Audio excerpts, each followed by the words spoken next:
Yes, Ollie. 2-0 defeat to Spurs away from home. Huge opportunity for us to get the bragging rights, as Dave and I have been saying. But your initial thoughts on the game, I meant. Yeah, really disappointed. Like it's you know obviously a big anticlimax from what happened on Saturday. Like I thought we were going to go into the game with a bit of confidence, but you have to go in fighting and you have to win them crunch tackles. You have to win your individual battles, and we lost every single one of them. Every apart from Lloris, every single player lost their battle against the person who they were supposed to be up Mm-hmm. against.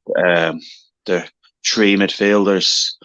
I was kind of happy, I suppose, to see him. He wanted to keep some control over the game, but Seemed like the right idea Basuma, to begin with, but wasn't yeah, executed. Basuma, Højbjerg, Bentancur against Fred, Casemiro, and Fernandez, and they got absolutely whooped. They got absolutely spanked out of it.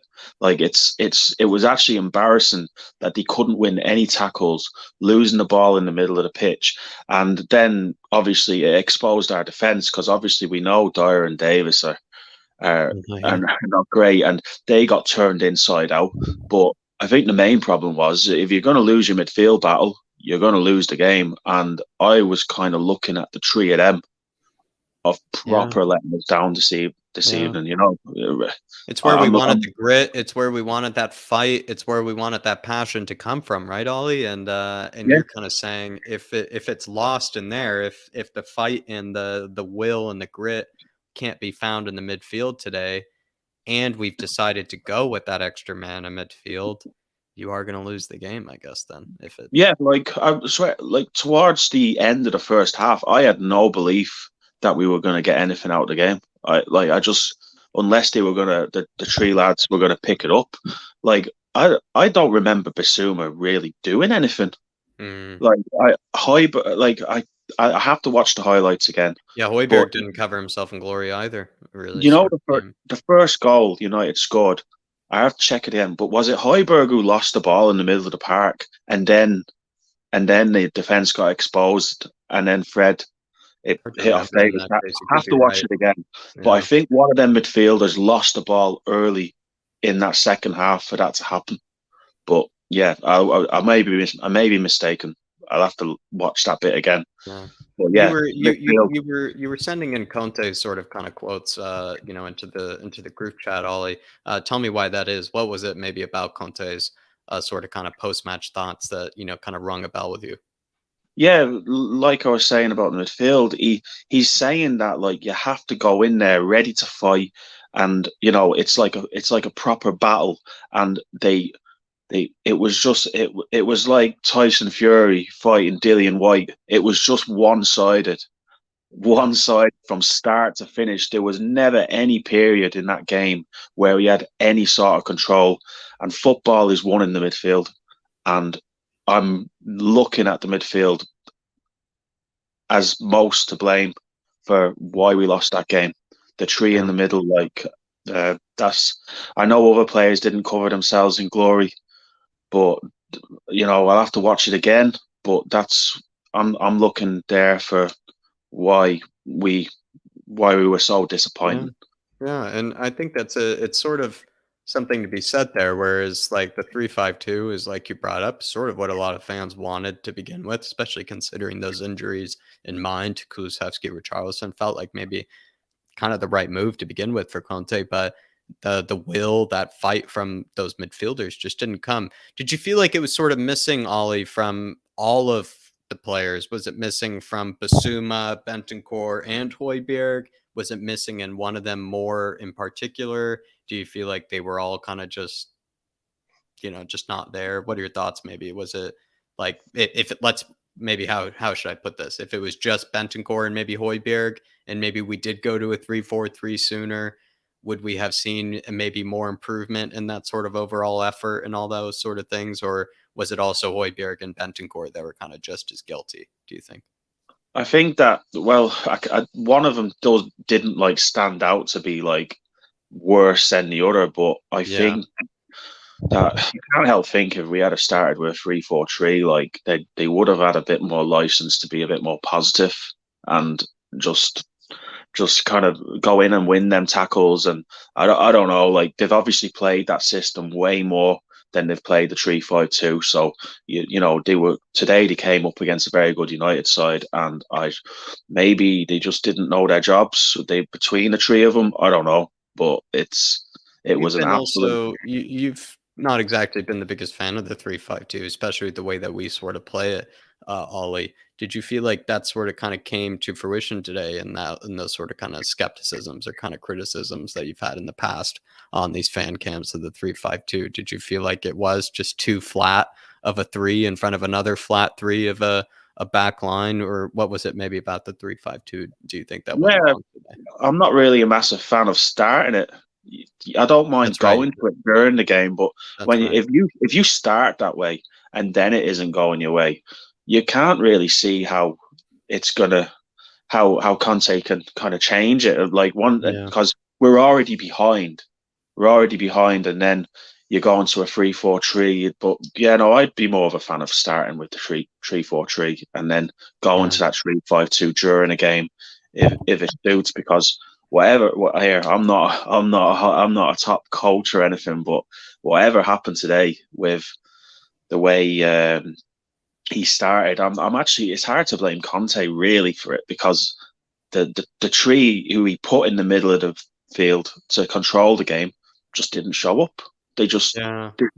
they didn't just I don't They know. just I didn't could do I it. They put just didn't execute in the way that we knew that they could have, and they didn't yeah like execute. And also, I think Dave said this before during the watch along, Ollie, and I'm wondering if you think this is true.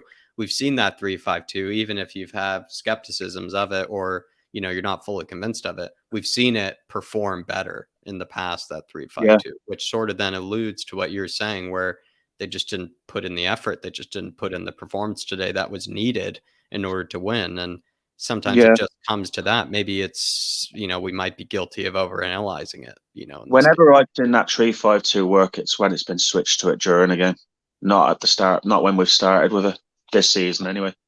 Like Uh, we started with it against Brighton, but we weren't great against Brighton. yeah, It was very flat. I remember your we fan cam we saying that. switched to it. We switched to it at the Leicester game. It worked, and we switched to it in the Everton game. It worked. We tried to start it today against United, and it was an absolute catastrophe. And Mm. I would have, if it was here. I'm not, like I said, I'm not Conte, but if it was me on that bench today and I was looking at that in the 50th minute or whatever, I probably would have Yeah, got Skip, thrown him on, told him to have a word with the two lads you're playing with, and start fucking winning tackles. yeah, Get Sessignon on as the other wing back, and maybe put Perisic in the front three and see if you can, yeah. try and I know what you're saying. try and win the game. It's it's a real tough one to take that defeat. We Speaking were of substitutions, then, what did he get wrong today? I mean, obviously, he didn't put on his substitutions until basically the 80th minute. Ollie, did he leave it too late in your yeah eyes? yeah. We all know he left it too. Yeah. Like he should have. Like there could have been an argument to make subs at half time. The state of the performance in the first half, but you know, comes out. We concede a goal after like a minute, or when was it, 46, 47 minutes? We were 1-0 down. Hmm. And how, I don't know why I don't know why he didn't make any substitutions sooner. Like, he could have, like I said, he could have put on Skip in the middle of the park sooner, asked him to Yeah. win a few tackles, Yeah. instead of, there's the three lads in there weren't doing anything. And then maybe put on Perisic further forward, Yeah. put a front three on it. Yeah, it's hard to know exactly what to do, but he could have done stuff Everybody sooner. knew we needed to do it sooner, like you just said. Everyone knew it, One of and one of them midfielders needed to be subbed off yeah, early in the second half, because it wasn't working. One of yeah, them needed to come off and bring Skip on and see what he can do. yeah. But yeah, it's really tough one today. But we've got Any particular players today, Ollie, that I guess we haven't spoken about that maybe that we should, Lloris, or maybe another yeah, player in the outfield that maybe you wanted to touch on, yeah, Lloris, or maybe another player as well? Yeah, Lloris obviously is it's an understatement. Like he stops us from losing Started so 9. nervy and then all of Yeah. a sudden just turned into the best player on the pitch. He stops us from losing 9-0. Bit annoyed at Doherty, just out of all the protection in the middle of the pitch we were supposed to have, there was no attempts from him to try and influence the game, try and get forward. There was one instance where he actually had a really good chance to put in a cross, and he just passed it sideways to Bentancur, and Bentancur had to put in a cross. Don't know if you remember that. Yeah, I was livid about it, in fact. Yeah, he actually had the chance. He actually could have gone in past the fullback and put the cross in. He could have crossed it from where he was, No, but he Ollie, didn't. he did Passed it. it. No, just to prove you right. I think Bentancur did this on 3 or 4 separate occasions in that game where he received the ball back from Doherty and then he swung it in first time, Bentancur. And like, if I know anything about a midfielder, is that if they're hitting it in first time on a cross like that, they probably are thinking, why didn't the fullback put in that cross like earlier? Yeah. And because Bentancur not only is putting it in from a less, advantageous position, he's not putting it in from as good of a position as Doherty would have. He's also not as supposed to be as good of a crosser as maybe Doherty, because Doherty is ultimately the fullback. So there's something, I agree with you there. And Bentancur, in fact, looked really frustrated with him. Even Perisic at one stage threw his arms up, and it didn't seem like it was at Bentancur. It looked like it was at Doherty for not putting in a cross. Yeah. He had a chance to score as well in the first half after a Kane ball. Like he's not good enough. Like every time I watch Reece James play for Chelsea, I get so jealous of what he can do. He takes the ball in his own half, he bombs it up the pitch, and he crosses it to the other fullback and creates a chance every time he gets it. Like, yeah, hopefully January we get another right wing back or Spence starts playing more, because we're in trouble unless we start doing something in it, getting a very good player in this area, especially if everyone wants to see 3-5-2, we need our wing backs to be top They quality. need to be better. They just need to be better then. Because like you said, he had a lot of protection and a lot of freedom with the 3 midfielders there. I mean, he just has, and we also saw him transform into a different player against Brighton in that 3-5-2. Doherty had a great game against them when we switched to a 3-5-2, and also Everton. He switched, to 3-5-2, he and he did great. He did well against Everton, didn't he? And Brighton, he did well defensively. Like, he did nothing going forward against Brighton. It was just a good defensive performance against Brighton, wasn't it? So this is a bit of a letdown, considering that this kind of was written in the cards for him to maybe have a good game. Even though it is Man United, it was set up for him maybe to have a better game, because it is also the formation that we know he can do well in. Final message to Spurs fans here, Ollie? Yeah, final message to Spurs fans is that today is very, very bleak and depressing. But on Sunday, things could all be different, and we'll get a win. We'll still be near top of the league, and Conte just needs a bit more time to bring in some, extra quality players where we can fill in a few gaps. Tonight was just a mixture of a bad performance along with our very good players usually not showing up also. So it's just, we'll move on and bring on Sunday for a win. Well, like Ollie said, we'll move on. Pray for Sunday. Pray for a good result there, and maybe we'll still be towards the top of the league. But as always, everybody, come on, you Spurs. Come on, you Spurs. We trust.